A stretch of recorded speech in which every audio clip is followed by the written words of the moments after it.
And good evening and welcome to a special edition of Hannity's America, Obama and Friends, the history of radicalism. Now tonight, we are bringing you an entire hour of Barack Obama's questionable relationships. Now we'll have exclusive information never revealed before about his ties to controversial people and radical groups. Now first on the rundown, Barack Obama and his mysterious college years. Barack Obama is said to be a great speaker. Tonight I speak to you not as a candidate for president. A politician with impressive oratory skills. And that's what I intend to do. But there's one thing the articulate and well-spoken presidential candidate is mum about, and that's his college years.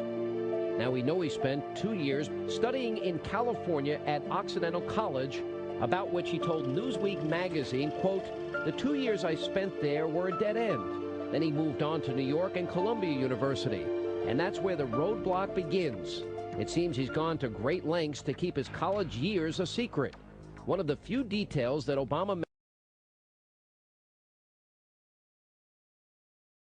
mentions about his time in New York is his roommate, a Pakistani he calls Sadiq in his book. He was dabbling in cocaine at the time he was living with Obama. Siddiqui maintains that they did not do drugs together. Obama has admitted that he too dabbled in drugs. I spent the last 2 years of high school in a daze, drank beer heavily, and tried drugs enthusiastically. But he says he stopped shortly after his father's death. Now Fox News tracked down Sadiq, whose real name turned out to be Sehol Siddiqui, but he refused to talk to us. David Bossie of Citizens United believes that when it comes to answering questions involving his controversial past, for Obama, it's business as usual. Barack Obama definitely has something to hide. Many believe it was during these formative college years that his radical beliefs and relationships began. Barack Obama and Barack Obama's campaign will not release any information on his time at Columbia or Harvard, and will not allow Columbia or Harvard to release any information. So we're really dealing with, with very limited information. Even the Obama-friendly New York Times has reported that, quote, Obama declined repeated requests to talk about his New York years, release his Columbia transcript, or identify even a single fellow student, co-worker, roommate, or friend from those years. One of the most sought-after pieces from Obama's college past is his senior thesis. Try and find that, and you'll come up with the same thing. Nothing. No one has found a copy of. We have not been able to uncover it, and we've actually put ads in newspapers trying to find it. So why wouldn't Obama want us to see his thesis? The title of his senior thesis was Soviet Nuclear Disarmament in 1983, at the height of the Cold War. At the time, the very time President Reagan was putting forth policies of peace through strength. What did Barack Obama believe? And this comes at the same time where he says he would sit down unconditionally with North Korea, with Iran.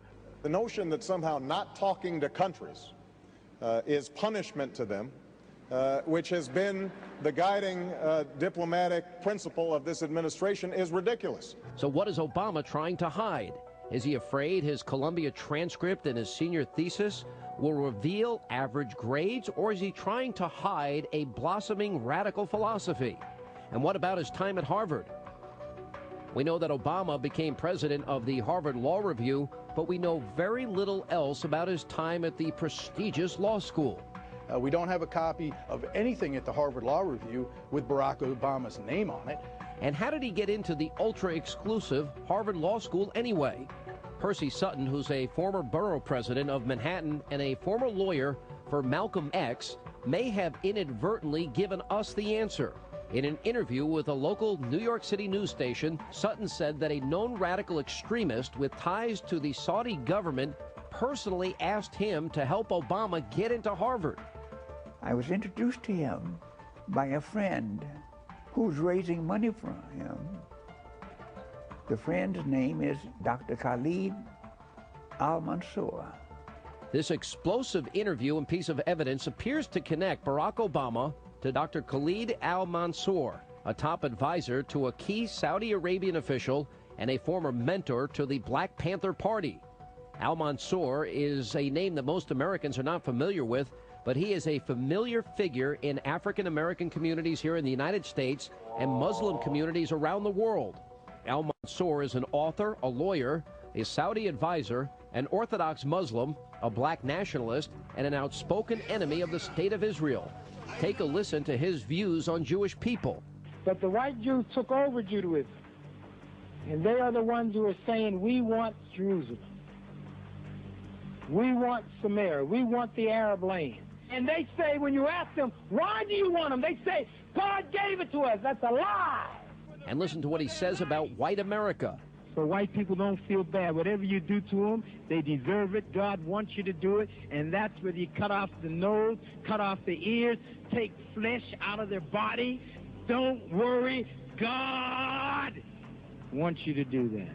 That sounds like some of Obama's other friends. Oh, I am so glad that I got a God who knows what it is to be a poor black man in a country and a culture that is controlled by and run by rich white people. Before entering Harvard, Obama worked briefly as a community organizer for the Chicago-based Gamaliel Foundation, which is founded on the principles of the radical socialist Saul Alinsky, considered by many to be the godfather of community organizing. Tell us about, for example, the relationship as it relates to the belief system of Saul Alinsky. Saul Alinsky is a very central figure in Barack Obama's life precisely because of his time as a community organizer in Chicago. The community organizing he's involved in, a lot of people hear that community organizer. They get a very different picture from what this is. If you read Alinsky's Rules for Radicals and Reveille for Radicals, what you find is a philosophy that's very calculating. How can I manipulate people into following a certain course of action that I want them to take? That is his, that's the underlying philosophy here. This is a formative time in his life. He refuses to answer any questions. His campaign refuses to answer any questions. And the American people have the right, and we must demand to know why he did that. What influences? Was it Saul Alinsky? Was it any other socialist? We know he went to socialist speeches and activities. What were his activities? Who was he associating himself with? And what was he listening to? What were his influences? So those are the questions we need to know before we make an educated decision in November. Obama's reluctance to talk about, quote, the college years adds to the growing suspicions of many that the Illinois senator has a background in radicalism that he'd rather not talk about. Keep moving.